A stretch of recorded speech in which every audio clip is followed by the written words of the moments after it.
Hey everyone, it's Matt here. How's it going, everybody? This is your friend Will.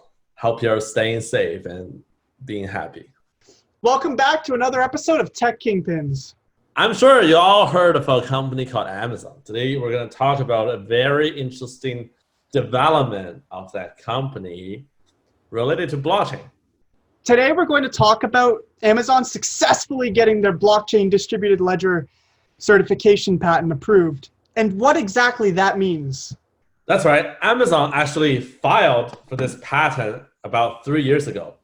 And recently, it just got approved by the US Trademark and Patent Office. The actual patent is quote unquote verifiable tracking of an item through a supply chain using a distributed electronic ledger, which is a fancy way of saying blockchain. And some of you may not be familiar with the concept of patent. Patents basically are new inventions or any useful improvements on the existing invention.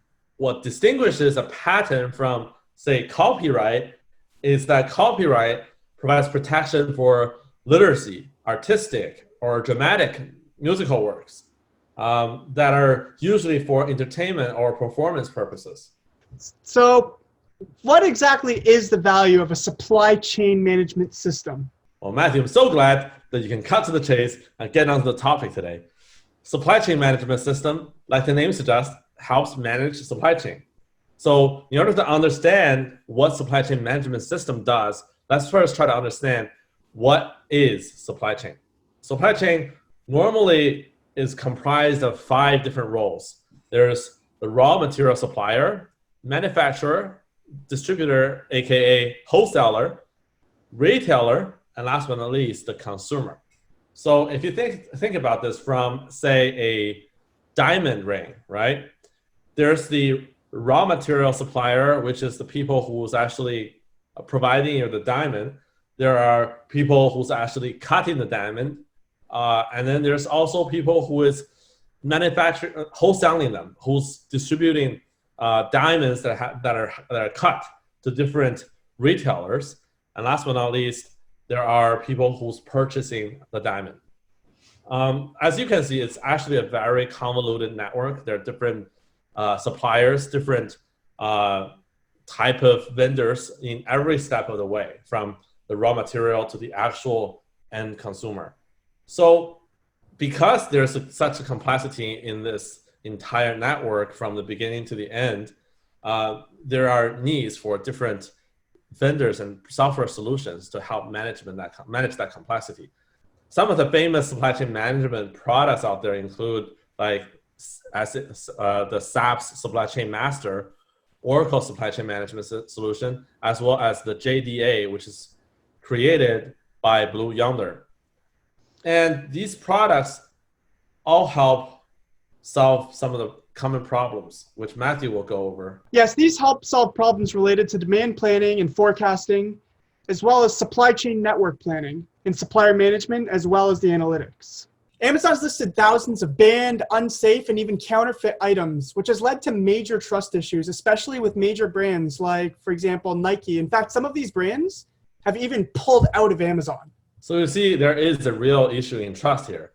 There's a major problem because if you think about it, Amazon almost owns the entire supply chain from, other than the raw material, it owns from the manufacturer to the distributor and logistic, and all the way to the retailer and ultimately selling it to consumer. It is responsible for the entire beginning to the end of this process. And when there's problem like, for instance, vendors listing unsafe products on the Amazon marketplace, it really creates a rift in terms of trust.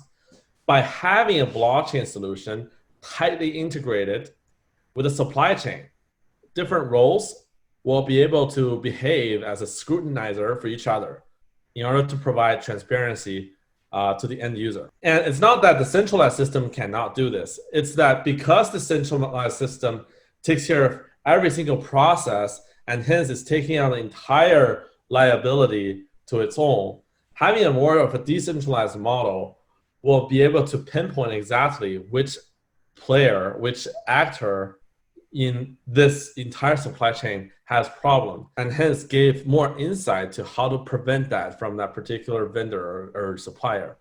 This blockchain will help better the supply chain process of products to be tracked to quickly reconcile lost, damaged, or fraudulent items, as opposed to Amazon having to manually do it, which can take up to 3 weeks.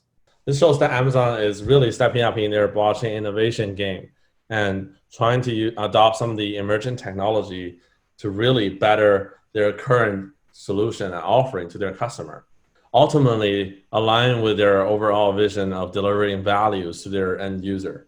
So there you have it. What do you guys think about Amazon's electronic distributed ledger patent? Have you ever filed a patent in the past? What are your experiences and tips? Feel free to let us know in the comments down below. Again, don't forget to like the video and subscribe for more content.